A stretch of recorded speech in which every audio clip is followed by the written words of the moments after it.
नमस्कार विद्यार्थी आणि पालक मित्रांनो, मी अंकुश पाटील श्री छत्रपती अकॅडमी पुणेमध्ये आपलं मनपूर्वक स्वागत करतो।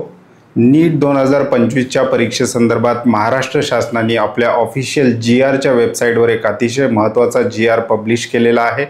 एक शासन निर्णय पब्लिश केलेला आहे। नेमकं याच्यामध्ये महाराष्ट्र शासनाने कुठला निर्णय घेतलेला आहे नीट 2025च्या परीक्षेसंदर्भात याविषयी डिटेल इन्फॉर्मेशन आपण आजच्या व्हिडिओमध्ये पाहणार आहोत। चॅनलवर नवीन असाल तर अशाच माहितीपूर्ण व्हिडिओसाठी श्री छत्रपती अकॅडमी पुणेच्या यूट्यूब चॅनलला सबस्क्राइब करा। त्याचबरोबर नीट 2025 संदर्भातले महत्त्वाचे अपडेट्स तुम्हाला तुमच्या व्हॉट्सअपवर हवे असतील तर डिस्क्रिप्शन बॉक्समध्ये आमच्या व्हॉट्सअप चॅनलची लिंक दिलेली आहे। त्या लिंकवर क्लिक करून तुम्ही सहज आमच्या व्हॉट्सअप चॅनलला जॉईन होऊ शकता। त्याचबरोबर नीट 2025च्या पेड काउन्सिलिंग सर्व्हिसमध्ये सहभागी व्हायचं असेल तर डिस्क्रिप्शन बॉक्समध्ये आमचे कॉन्टॅक्ट नंबर दिलेले आहेत। त्या नंबरला कॉल किंवा मेसेज करून तुम्ही आमच्या पेड काउन्सिलिंग सर्व्हिसविषयी अधिक माहिती घेऊ शकता। विषयाला आपण सुरुवात करूयात। महाराष्ट्र शासनाचा एक शासन निर्णय आलेला आहे 28/2/2025 रोजीचा हा GR आहे। राज्यात नीट परीक्षा पारदर्शक, सुरळीतपणे, निर्विघ्नपणे पार पाडण्यासाठी महाराष्ट्र शासनाने काही पावलं उचललेली आहेत। या शासन निर्णयाद्वारे महाराष्ट्र शासनाने काही निर्णय घेतलेले आहेत। नेमकं या GR मध्ये डिटेल म्हटलेलं काय आहे ते आपण पाहूयात। या GR ला पार्श्वभूमी आहे नीट 2024च्या परीक्षेची।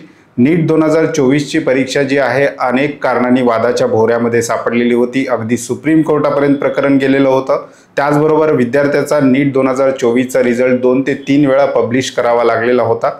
तशी परिस्थिती यावर्षी येऊ नये म्हणून अगोदरच काही पावले शासन पातळीवर उचलण्यास आता सुरुवात झालेली आहे। या GR नुसार महाराष्ट्र शासनाने नीट 2025ची परीक्षा राज्यामध्ये सुरळीत पार पाडण्यासाठी 2 प्रकारच्या समितींची स्थापना केलेली आहे। एक समिती आहे राज्यस्तरीय समन्वय समिती आणि दुसरी समिती आहे जिल्हास्तरीय समन्वय समिती। राज्यस्तरीय समन्वय समिती जी आहे ती संपूर्ण राज्यांचा समन्वय नीट परीक्षा पारदर्शकपणे पार होण्यासाठी ती समिती काम करणार आहे आणि जिल्हा पातळीवर नीट परीक्षा सुरळीतपणे पार पाडण्यासाठी जिल्हास्तरीय समन्वय समिती जी आहे ती त्या ठिकाणी काम पाहणार आहे। राज्यस्तरीय समन्वय समितीमध्ये CET सेलचे जे काही आयुक्त आहेत किंवा कमिशनर आहेत हे त्याचे अध्यक्ष आहेत। त्याचबरोबर अप्पर पोलीस आयुक्त मुंबई यांचा सुद्धा राज्यस्तरीय समन्वय समितीमध्ये समावेश केलेला आहे। त्याचबरोबर NTA मार्फत म्हणजेच नॅशनल टेस्टिंग एजन्सी मार्फत एक नोडल ऑफिसर सुद्धा राज्य लेवलला अपॉइंट केलेला आहे। त्यांचा सुद्धा समावेश जो आहे राज्यस्तरीय समन्वय समितीमध्ये केलेला आहे। दुसऱ्या बाजूला आहे जिल्हास्तरीय समन्वय समिती। याच्यामध्ये जिल्ह्याचे जिल्हाधिकारी आहेत, त्याचबरोबर जिल्ह्याचे पोलीस अधीक्षक यांचा सुद्धा समावेश आहे। त्याचबरोबर NTA मार्फत जिल्हा पातळीवर सुद्धा एक नोडल ऑफिसर त्या ठिकाणी देण्यात आलेला आहे, त्यांचा सुद्धा समावेश याच्यामध्ये केलेला आहे। त्याचबरोबर डिस्ट्रिक्ट एज्युकेशनल ऑफिसर म्हणजे जिल्हा शिक्षण अधिकारी यांचा सुद्धा समावेश या समितीमध्ये असणार आहे। त्याचबरोबर डिस्ट्रिक्ट एज्युकेशनल ऑफिसर बरोबर अन्य काही ऑफिसर या जिल्हा समन्वय समितीमध्ये काम करणार आहेत। आता या दोन्ही समन्वय समितीचे जे काही कामं आहेत ते नेमके काय आहेत, विशेषतः जिल्हा समन्वय समिती आहे यांचे नेमके कामं काय काय आहेत ते पाहूयात। या GR मध्ये दिलेल्या माहितीनुसार परीक्षा केंद्राची मालकी असलेल्या लोकांची पार्श्वभूमी तपासणे म्हणजे ज्या ज्या ठिकाणी नीटचे परीक्षा केंद्र यावर्षी होऊ घातलेले आहेत किंवा मागच्या काही वर्षामध्ये जे काही प्रस्थापित सेंटर आहेत नीट एक्झाम कंडक्ट करणारे त्या सेंटरची ज्यांच्याकडे मालकी आहे त्या संपूर्ण लोकांची पार्श्वभूमी तपासणं आणि त्या ठिकाणी काही गडबड आली तर ते सेंटर यावर्षी कॅन्सल सुद्धा होऊ शकतं। हे एक महत्त्वाचं काम त्यांच्याकडे दिलेलं आहे। त्याचबरोबर जे काही संशयित व्यक्ती आहेत म्हणजेच नीट 2024च्या परीक्षेसंदर्भात जे काही संशयित महाराष्ट्रामध्ये सुद्धा काही ठिकाणी असे गैरप्रकार आढळलेले होते, जे काही संशयित व्यक्ती आहेत यांच्यावर देखरेख ठेवणं यांची यादी तयार करण्याचं काम जिल्हा समन्वय समिती करणार आहे आणि ती यादी राज्य समन्वय समितीकडे देऊन त्याबाबत सखोल जे काही काम करायचं आहे ते याद्वारे केलं जाणार आहे।